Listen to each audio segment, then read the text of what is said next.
David Bowie was one of the most visionary and influential rock stars of his generation. David gave birth to so many sounds and ideas, and definitely is the grandfather of a lot of ideas that persist until this day.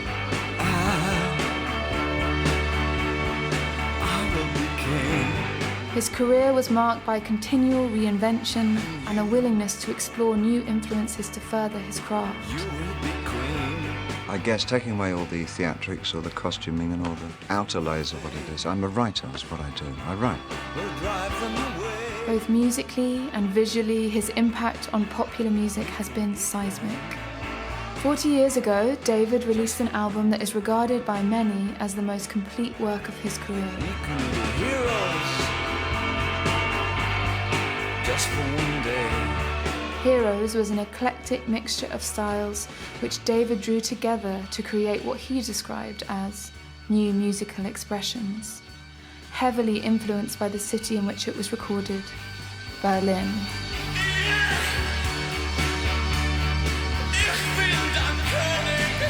I was having a bad time in Los Angeles in the 74-75 period, and I just had to get out of it. So that's when I moved out of America, and that's the beginning of my Berlin period, when it was sort of reshaping myself and pulling myself together and finding out what I wanted to live for, why I was living and all that, finding that I really wanted to be with my son and start to find some satisfaction in life instead of always a desperate kind of searching.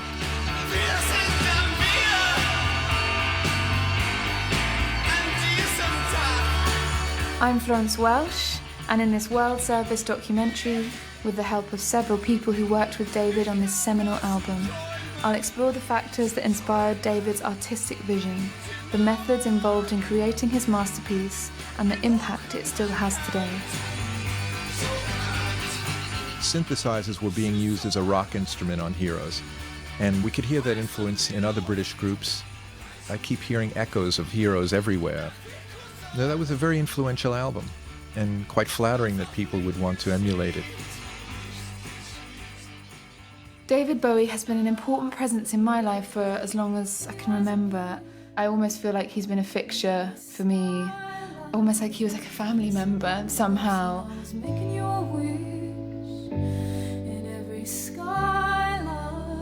He's influenced every aspect of my career. Like, every single record has something in it that I've looked to Bowie as a source of inspiration. How big, how blue, how beautiful. Whether it was the clothes, whether it was, when I was first getting famous, I felt like I needed to be totally absorbed in the character of myself as protection.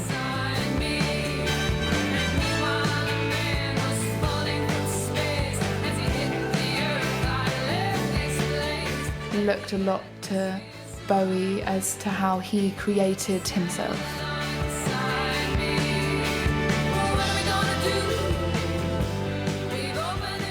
Hi, I'm David Robert Jones, nee David Bowie. Bowie was born David Jones in South London in 1947. After seeing a concert by American rock pioneer Little Richard when he was 13, David decided he wanted to become a star.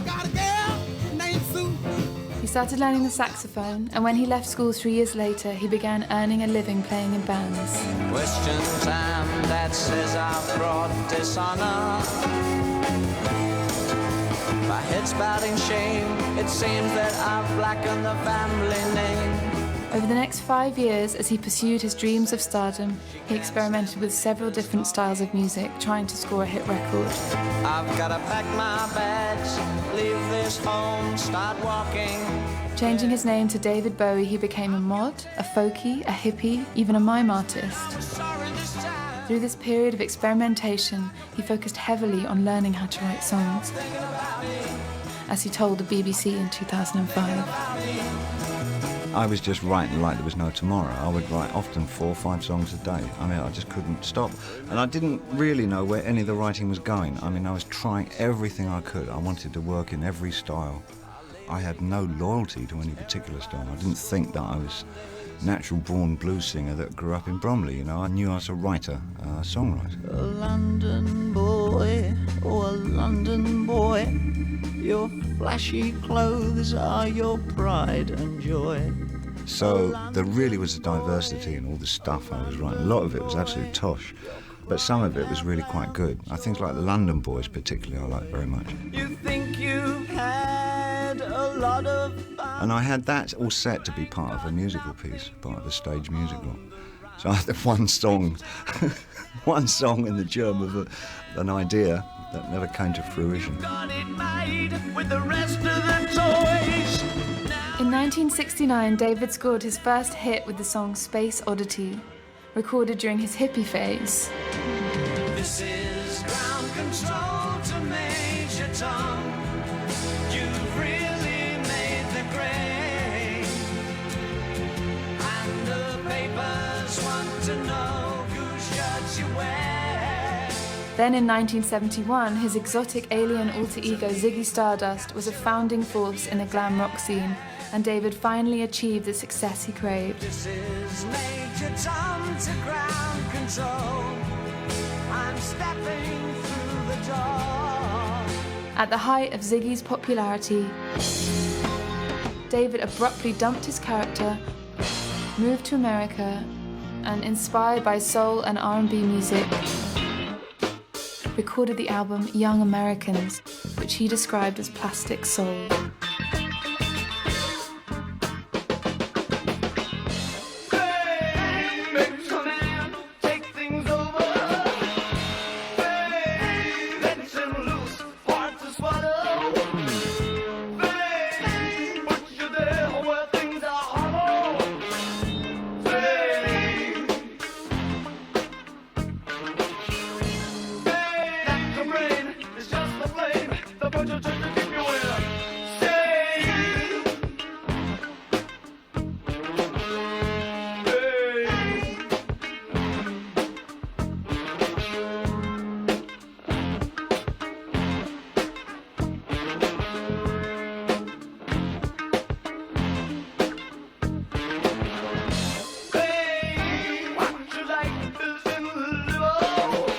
The song Fame from that album became his first American #1 record. But instead of sticking with the same winning formula, David changed direction yet again, this time inspired by European music. The new German sound was really appealing to me. Can, Edward Froese's band, Tangerine Dream, were very evocative. And there was this ambient thing that was happening because Edgar had an album out called Something in Malaysian Pale, and it was, as far as I'm concerned, the first ambient music. It was just extraordinary album.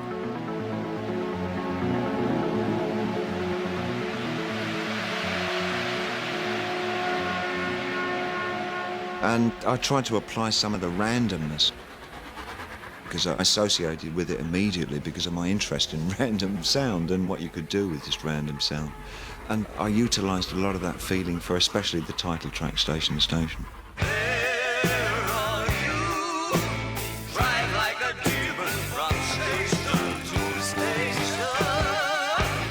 After several years living a very indulgent lifestyle in LA, David realised it was time to stop burning the candle at both ends. It was taking its toll and I just did too much and I came close several times to overdosing. It was like being in a car where the steering had gone out of control and you were going towards the edge of a cliff, and whatever you did with the wheel, it was inevitable that you were going to go over the edge. And I'd almost resigned myself to the fact that I'm not going to be able to stop and it's it. And I started really getting very, very worried for my life, you know, and I just had to get myself out of that situation. So I ended up in Berlin. David had become close friends with American punk rocker Iggy Pop, whose brash style of music had made a big impact on David. In this business, you start out not being in the business, and if you're any good, you start out trying to do some really good things, and there's a wonderful dream of all this cool stuff you can do. Both musicians decided to help each other take control of their lives and escape the pressures of the music industry, which Iggy remembers had become very damaging. you are constantly compromised, vulgarized, and just beat down by the sheer relentless stupidity of commerce. And all the people who are really good at it and can get near you as you begin to succeed are the most vulgar. And it hurts. It hurts, and it causes illness, and there's a battle. And this place became a nice fortress. It's a nice place to fight that battle from. David chose Berlin mainly because of its reputation for attracting artistic mavericks. I was very lucky to be there at that time, mainly because it was undergoing, artistically, its greatest renaissance since the 20s, when it was definitely a cultural gateway in Europe. When I was there, the whole new German expressionist period had started. All the German electronic bands were starting to come down to Berlin and working and performing there.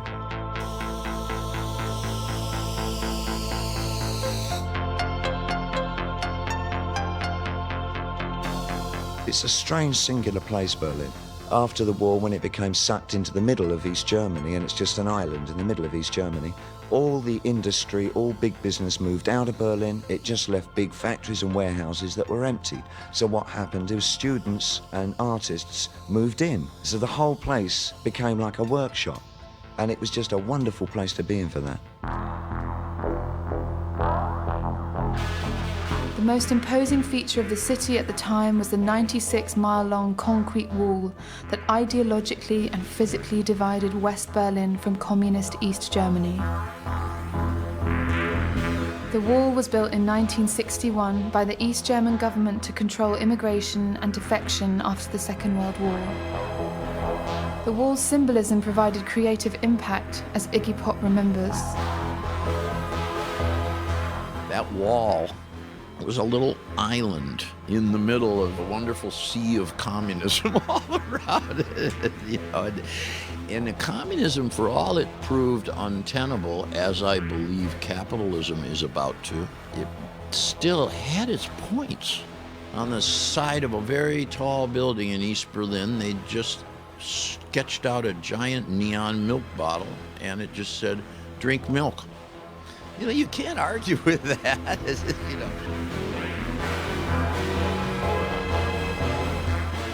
The basic idea was do something that's good for you, and it'll help us make some more of this. Drink milk with rum in it or something, and you'll feel better, get addicted to video gambling or something. No, just drink milk, and that wasn't bad. The wall was beautiful. It was plain. There was no advertising, and it cut through everything the way that a concept should come and just cut cleanly down Oxford Street. Just clean it up. Not a religion. A nice concept, and I just whooshed, and it was beautiful. When David and Iggy arrived in Berlin in the summer of 1976, the first music they recorded was for Iggy's solo album, The Idiot.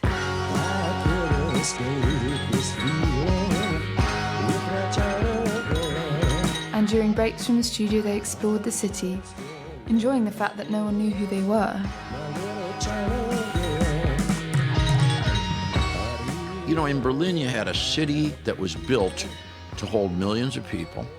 And in the western half, there were just very few people there. It was around 500,000 somewhere at that time. And most of those were draft-dodging, grumpy German students. They resisted to any, we do not care about this money, and we do not like this America, we do not like this. And then you had the very personable leftovers, the pre-war leftovers, leftover bankers, leftover cab drivers, leftover Turks, leftover restaurateurs, leftover innkeepers. Characters, a lot of characters, and then of course your base is just leftover babushka ladies. A lot of that. Very cheap space. There's no economy.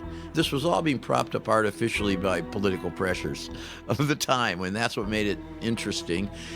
And I think David's wise investment was that he'd gotten to a point that he could afford to go there. David also invited producer Tony Visconti to join him in Berlin.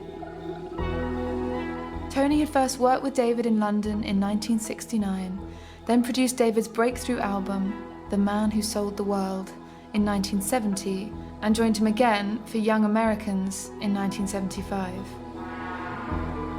After completing Iggy's project, David and Tony began to work on the album Low. He felt he was able to put down the characters because he's essentially a storyteller, and this was very much himself, you know, in Berlin.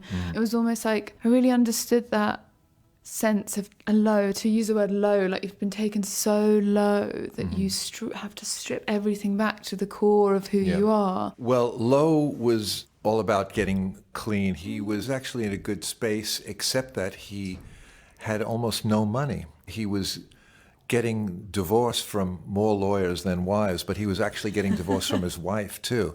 So I think he was dealing with about 3 former lawyers at the same time who were all taking money from him. He was leaving Tony DeFries as a manager.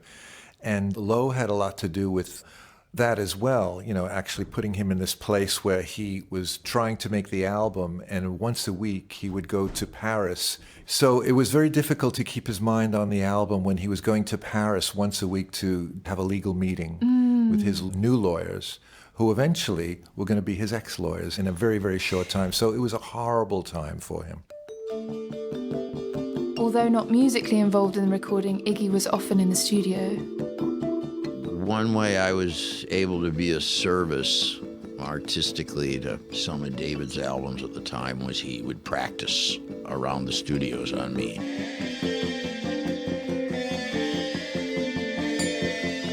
So they had already recorded Lust for Life in the basement studio of Hansa. He knew all the engineers real well. My music's good in a basement, and it has a crowded feel. It was a small room with a low ceiling, but for what he was going to do that was going to have a more grand feel to it, they went to the room upstairs. It was a massive room that had been used for orchestras and hadn't been used, I think, in a long, long time. And it looked like the most, you know, this sort of old, bad Rococo that's sitting all over Europe and nobody knows what to do with it, you know. It just miserable old ballroom from hell. But it was ginormous, big, big ceiling, and it felt like you were supposed to, you know, hey, fill this up, you know. So I think that was good for them.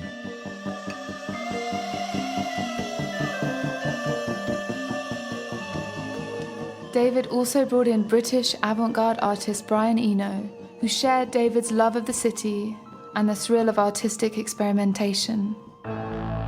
Berlin was a good symbol of the state of mind, which is to say, I think the state of mind existed before the choice of city did.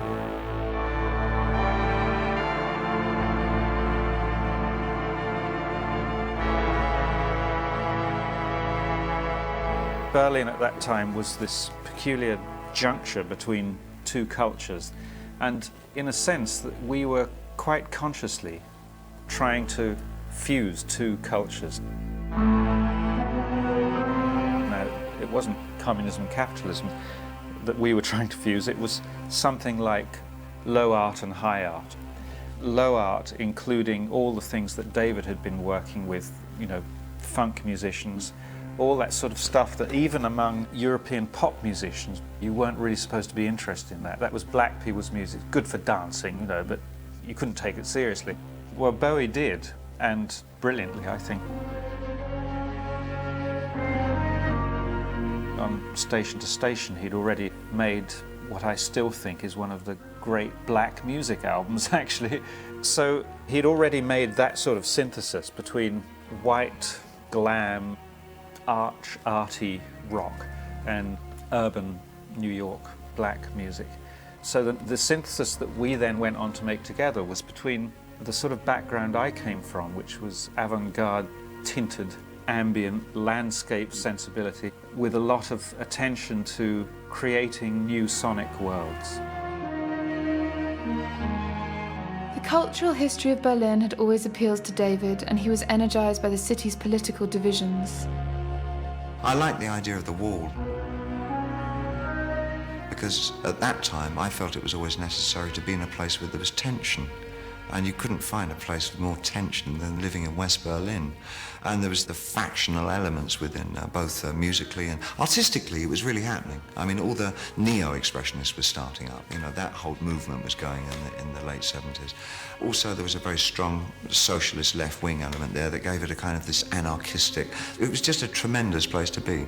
I can see why, throughout this century, it's been the one place that writers have continually returned to, because both the negative and positive aspects of whatever's going to happen in Europe always emanate at some point, right from the 20s, from Berlin, right up until the 90s. After Low was completed, David played keyboards with Iggy's band on a short world tour, before returning to Berlin to produce a second Iggy album, Lust for Life.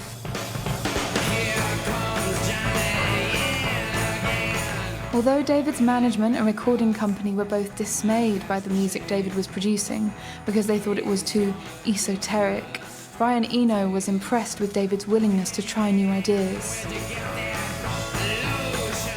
What I think he was trying to do was to duck the momentum of a successful career. The main problem with success is that it is a huge momentum. Sometimes you get so lonely, sometimes you get nowhere. I've lived all over the world, I've left every place. It's like you've got this big train behind you, and it all wants you to carry on going the same way. Nobody wants you to step off the tracks and start looking around in the scrub around the edges, you know, because nobody can see anything promising there. Of course they can't. It's not their job to see that. And I think he could.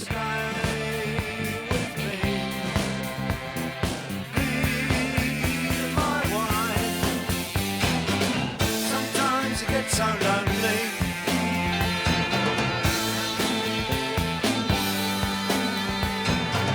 Sometimes you get nowhere.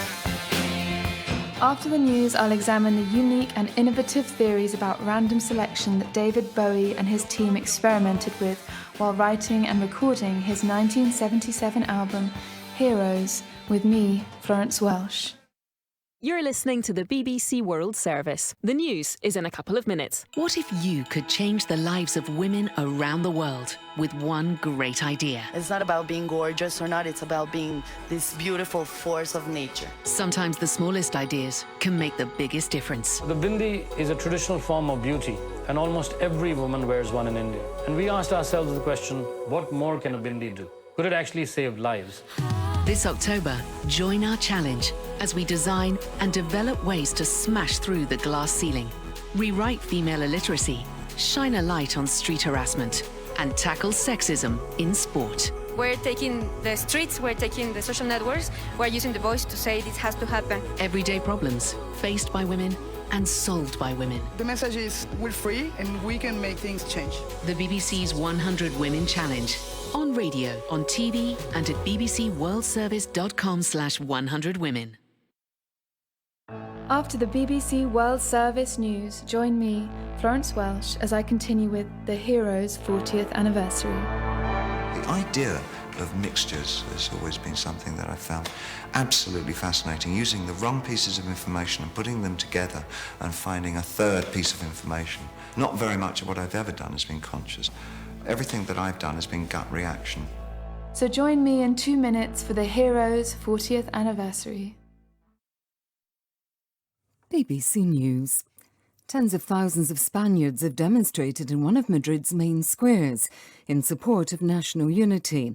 The rally comes after a week of arguments over the future of Catalonia, following last Sunday's contested independence referendum. The Spanish government has said it will not allow Catalonia to break away, threatening to end self-rule. President Erdogan of Turkey says Turkish-backed rebel forces in Syria have launched a major operation in the northwestern province of Idlib, supported by Russian air power and Turkish troops within Turkey. Much of Idlib is controlled by jihadists. Up to 900 protesters have gathered in Moscow's Pushkin Square, chanting, "We're the power and we aren't going anywhere." Many are shouting slogans against President Putin and demanding that his main critic, Alexei Navalny, be allowed to stand in next year's election. Similar rallies have been held across Russia. Human rights monitors speak of a total of 80 arrests. A lawyer for the former Iranian president, Mohammad Khatami, has confirmed that he's been banned from appearing at all public events for 3 months. The move increases restrictions on Mr. Khatami, who's been banned for years from appearing in the media. Sudan's Foreign Minister Ibrahim Gandour has welcomed America's decision to remove several sanctions on his country, saying it will improve life for poor Sudanese. He told the BBC he expected the prices of some basic commodities to drop once the 2 decades-old economic sanctions are formally lifted next week. The World Health Organization has delivered over 1 million doses of antibiotics to fight an outbreak of the plague in Madagascar. More than 30 people have died since August. Police in the Indian city of Mumbai are blaming rats for the disappearance of 34 kilograms of the party drug ketamine. BBC News.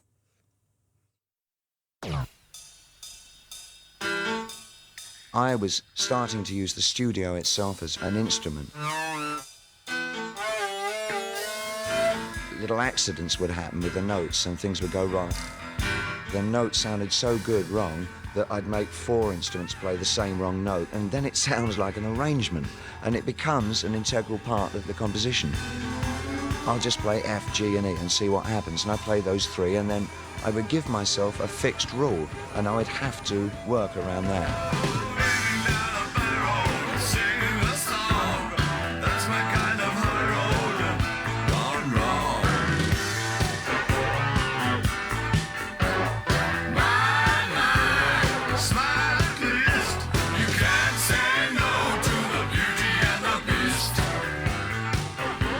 In July 1977, David, Tony and Brian reconvened in Hansa Studios to begin work on what would become Heroes.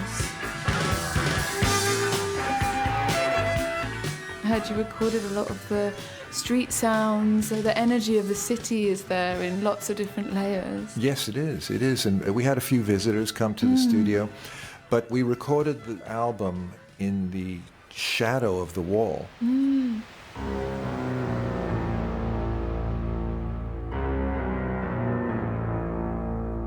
The wall was about 500 yards from our control room window. Our control room window faced the outside world, and we were connected to the studio by a CCTV camera. So I used to watch David and the band record on the television screen. That's to my left, and directly in front of me is a wall with East German guards. You could actually see the red star on their fuzzy hat.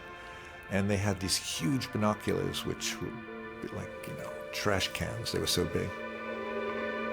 Being so close to the wall affected the music David was writing. Here's Brian Eno. You'd see the soldiers on the towers, but I don't think anyone for one moment thought they were going to start taking pot shots at us or anything. But it certainly added a thread to the sort of geography of the record, in that we were in a place with a very strong personality. And I suppose the way that translates is in making you think you're going to do something strong as well. It's no use releasing something mediocre or pallid in an atmosphere like that. You tend to make strong statements then. Here's Iggy Pop. They worked on the second floor of the Hansa Studios, and that had a view when you sat at the mixing desk There was a large window, it's a direct view of a sentry guardhouse with a guy that's got a rifle and a cheap uniform, and he's supposed to shoot anybody that he sees trying to jump over that wall. That was dark. But it was shabby chic. And every once in a while, they'd have to change the guards. Every once in a while, a guy would turn and they wouldn't wave, but they'd acknowledge, they'd let you know they could see you. And that had some atmospherics to it. Hansa Studios had a monopoly in Berlin in those days. There really weren't any other studios, noteworthy anyway. Producer Tony Visconti. They had one in the center of town, which was a small one, and in that one we recorded The Idiot by Iggy Pop. It was David's first foray into recording in Berlin, and that studio wasn't too hot. It was small and had very basic equipment, but he liked the vibe. There was something about recording in Berlin, the danger of it, the excitement of it, that made him want to continue to work in Berlin. And then it came to our attention that there was this larger studio by the wall. So we checked this place out, and it was mainly built for symphonic work. It had an enormous hall which you could have 120 musicians, and there was a riser for a chorus. So you could easily record Beethoven's Ninth in this room. We loved the size of it and the feel, and the equipment was top-notch. I think it was a Neve board, and being in Germany, it had all the great Neumann microphones and AKG microphones.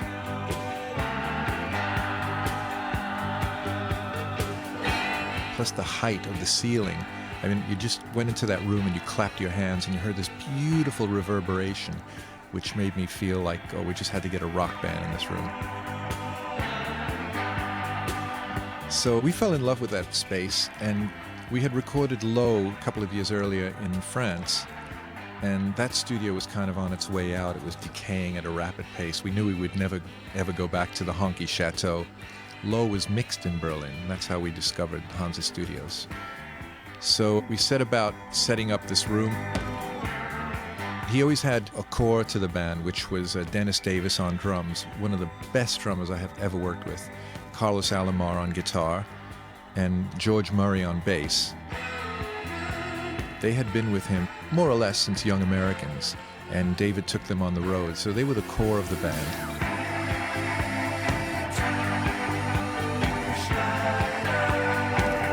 And every new album in the trilogy, we try to introduce a different lead guitarist or a different keyboard player just to change the flavor of the core group. And for that album, we found a very willing Robert Fripp, who came in for a very long weekend and did all his guitar parts. He wasn't there on the original sessions. And we found a very nice backup singer called Antonia Maas, who could really hit high notes very well. What was David like in the studio? Like, how did he put things together? Did he start on piano? Would the music come first and then the lyrics? Well, he played both piano and guitar, so he's actually playing piano on Heroes. He's sitting at the piano, part of the band. But when he writes, he might have a cassette with a demo he made, just guitar and vocal or piano and vocal.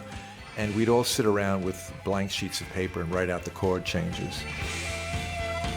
And then he's just very happy. In Heroes, he was always in a good mood. Even during Low, he was in a good mood as long as we were making music. It's a good thing to do if you have a hyperactive mind, that the studio channels you. It keeps you busy and keeps your mind engaged. It's when you're out of the studio you get into trouble. Yeah.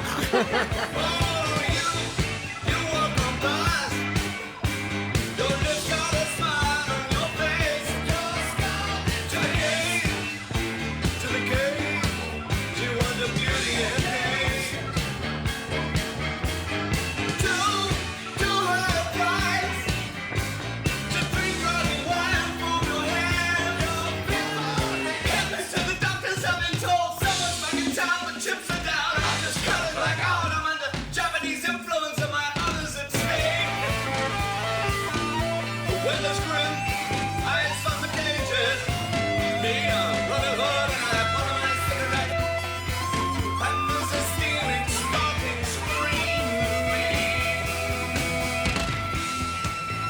being in Berlin freed him because the Germans knew he was there. They'd see him, but they weren't autograph hunters, or they wouldn't stop him. And he would go pretty much unmolested. He was wearing jeans and a very simple shirt, maybe sometimes a checkered pattern and all that. And both he and Iggy adapted the look of an everyday working class German. They had these cloth caps and scarves. You would mistake them for German if you met them on the street. And he had a few friends there. Edgar Froese from Tangerine Dream. He came to the studio once, and then we went to his studio. And he introduced David to a bunch of painters. So we kind of were accepted in the cool people of Berlin, you know, who they were. And of course the nightclubs were outrageous. The nightclubs were taking advantage of the fact that this might be your last day on the planet. People were burning their candle at both ends. Not us, but you'd go in there and you could see people just really living it up, you know, and nobody was cool. They were just going nuts, dancing and definitely drinking. Hear that in the music as well, that sense of like aliveness and presence, which is, I think, what you really want from any art form, is for it to bring you into the moment and to like make you appreciate that this could be your last day on earth, and that there is beauty here.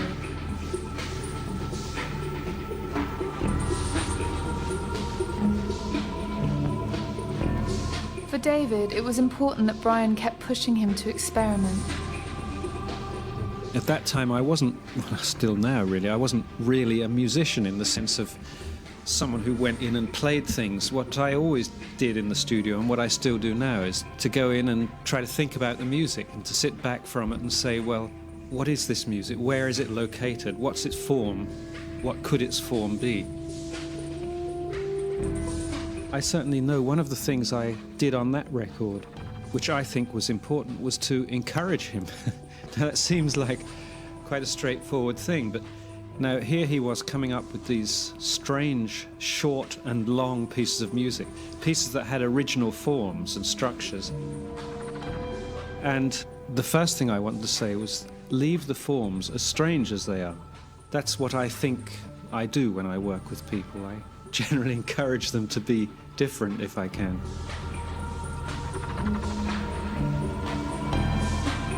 I think Eno opened up new doors of perception. I'd never used a studio in quite the way that Brian was using it, where he would pre-effect an instrument and it would go onto tape already with an effect on it. Whereas I would always want to keep an instrument dry and then put the effect on afterwards during the mixing stage, so that I felt that I had control over the effect. Where Brian said, "Whoa, I like that echo, let's keep that echo on it, put it to tape." So you were stuck with it, you couldn't change it. I'd never worked like that before. That was kind of a bit dangerous, you know. It was, well, suppose we want to change our minds. He said, "No, we don't have to change our minds. Our mind has been made up for us." You know, it's like, oh, all right, okay, well, we'll just go with this and see what happens.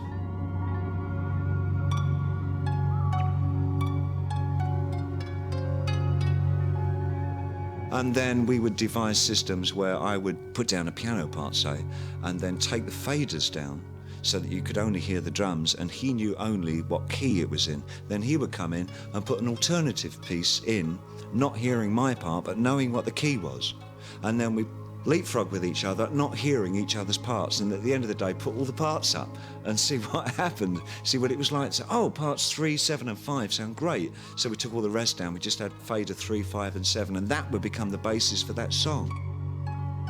You know, all these wonderful sort of approaches, like really musically cutting up. It produced some extraordinary things. We did quite a few experiments like that, and some of them worked very well. Another rather similar experiment, I had this pack of cards called Oblique Strategies, and we would each take one of those, but we'd keep it secret. Each oblique strategy sort of tells you a way of operating. It's a technique on each card. And then we'd each start working on the same piece of music, but with entirely separate and secret agendas. For example, one of them said, make something as quiet and discreet as possible, and the other would say, make a horrible mess, or something like that. And so there were the two of us trying to pull this thing in completely different directions. And of course, this can make for a great composition when there's that kind of tension in it. Sons of the silent age stand on platforms, blank books and notebooks. Sit in back rows of city limits, lie in bed, coming and going on easy terms. The experience of living and working in Berlin provided David with renewed creative energy and vision. It really was a miracle for me. But the thing that was most exciting about it all is that I found that without drugs I was still writing very well.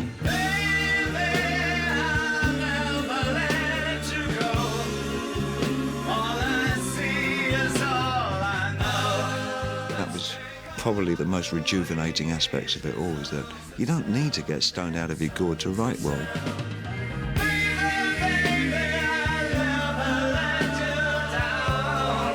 You know, if you were a good writer to begin with, you're still going to be able to write. So that was wonderful. Realising that it was possible to survive all that and not become a casualty, I think, was just such an eye-opener to me. And it was literally like being reborn. It was an incredibly important period for me. I can't say it was like night and day that suddenly I was this different person. It wasn't. It took quite a long time. I think, you know, it takes many years to psychologically try and put back the pieces. But I think I did see light at the end of the tunnel, and it wasn't a train. Sons of the silent age, pick up in bars and cry only once. The working relationship between Tony, David and Brian worked so well that the album was recorded very quickly. I think that record took a month, which is pretty good going. And an example of the kind of speed at which we were working was during the record, I said, you know, it would be really good if Fripp played on some of these. So we rang up Fripp, who was living in New York at the time, and he got on a plane, arrived in Berlin, and drove into the studio. Now, I knew how Fripp works, and I know he is great when you surprise him. And so he came in straight off the plane, and he set up. We put the song on. These are songs he'd never heard. We'd told him nothing about them. He didn't know what the chords were going to do, what the changes were going to be or anything. And some of them had rather awkward changes. And he would just launch into them at full speed and somehow navigate his way through them. Now, you have to be very, very, very good to do that. So we did pretty much all of the recording of Fripp, which is a pretty major part of this record, on that first evening.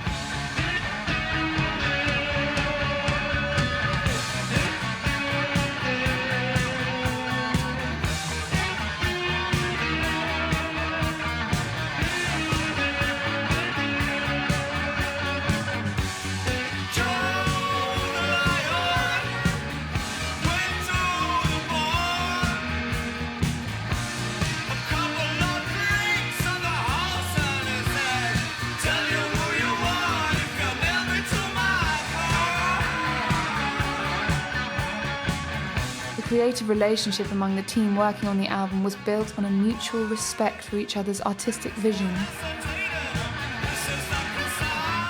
Visconti was very important because some of these tracks, since they were so vague in a way in their identity was being formed all the time as we worked on them.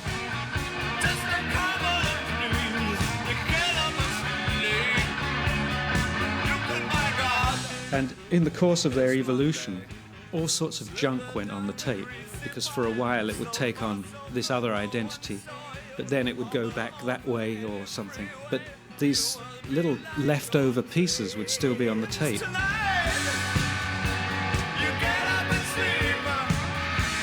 We didn't want to erase them yet because we didn't know whether that was how they should be or not.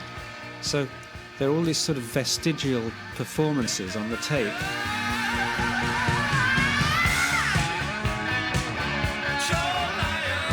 And Visconti, I thought, mixed those things absolutely brilliantly because he somehow managed to weave together a lot of stuff that was so exotic and, in a sense, awkward to fit into what sounds like convincing pieces of music. You know, you hear those things and you think, oh, of course. It must have been there all the time. Visconti was very important to that.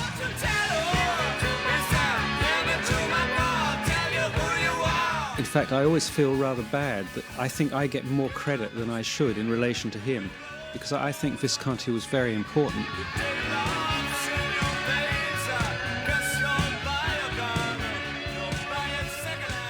Creating a hybrid of different sounds was important for David. The idea of mixtures has always been something that I've found absolutely fascinating, using the wrong pieces of information and putting them together and finding a third piece of information. It's the Burroughs thing. I mean, it's what our life has become in the 20th century. We live and assume our morals and our stances from the fragmented pieces of information that we glean from the media. So it made perfect sense, even if it wasn't sort of a conscious understanding, because not very much of what I've ever done has been conscious. Everything that I've done has been gut reaction and this intangible thing.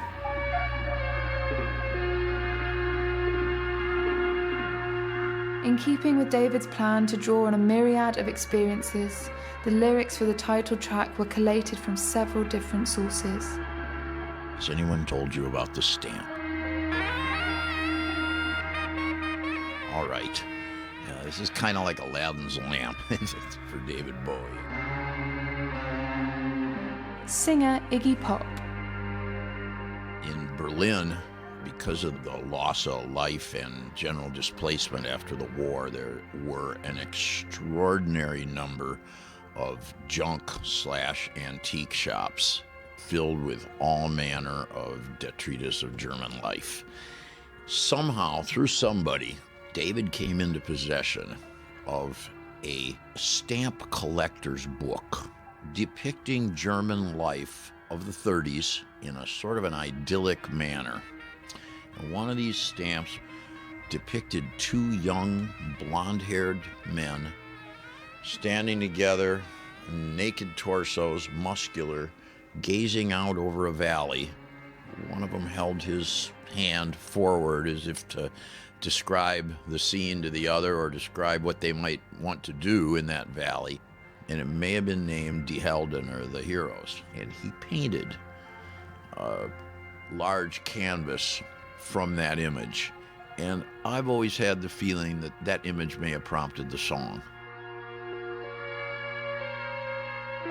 Can you remember when he was first using the term heroes, or do you know what it meant to him? Like, I guess everyone can put their own ideas of what that means to them, but do you know where that came from for him? Well, he distances himself from that song by saying it's a song about an alcoholic couple.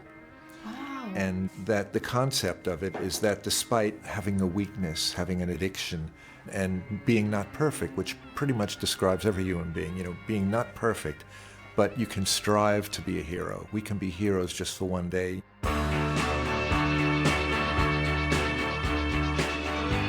We could rise. We can rise up. That's in the lyrics as well. So that's what I think the song means to him. I've heard him describe the song as such. I will be king.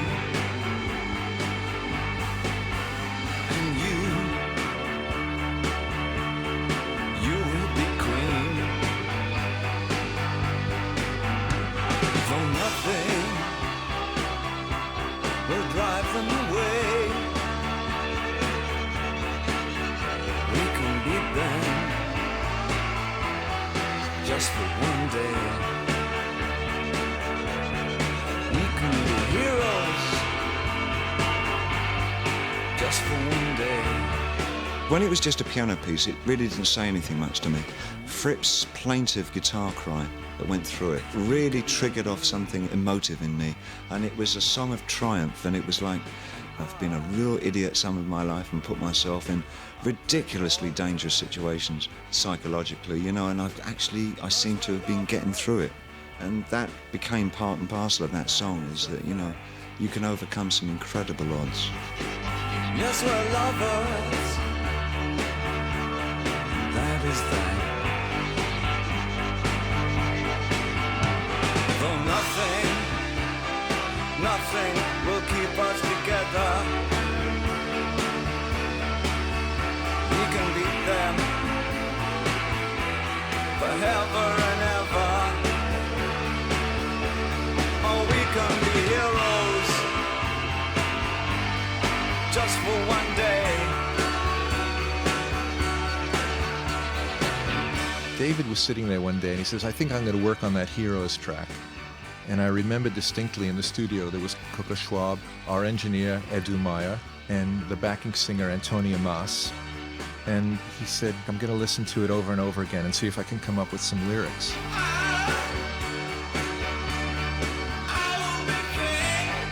I took Antonia out for a walk. And when I came back, he had a big smile on his face and he showed me the lyrics. And Coco took me aside and she said, you and Antonia are in the song.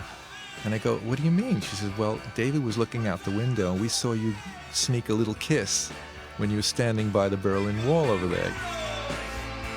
And I went, oh my God. I was married at the time. When you hear the lyric of, I remember standing by the wall and the guards shot over our heads and we kissed as though nothing could fall, that's us.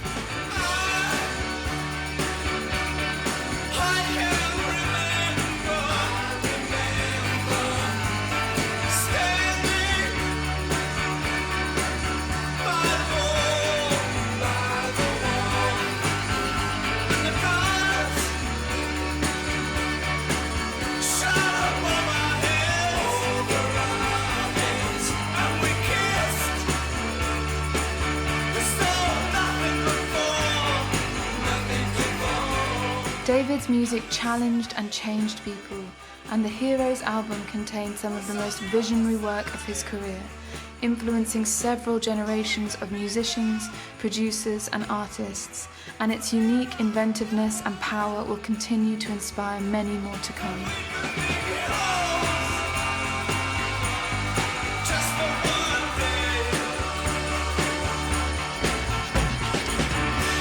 I hear the influence still 4 decades on.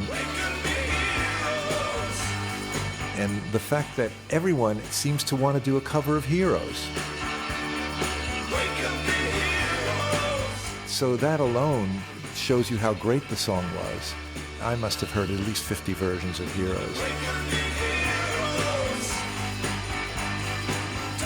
There's a bit of Bowie in everybody. You know, he influenced everyone. We had a post-it note on the mixing desk of my last record that just said, what would Bowie do? That was it. The Heroes 40th anniversary is a Zinc Media production for the BBC World Service.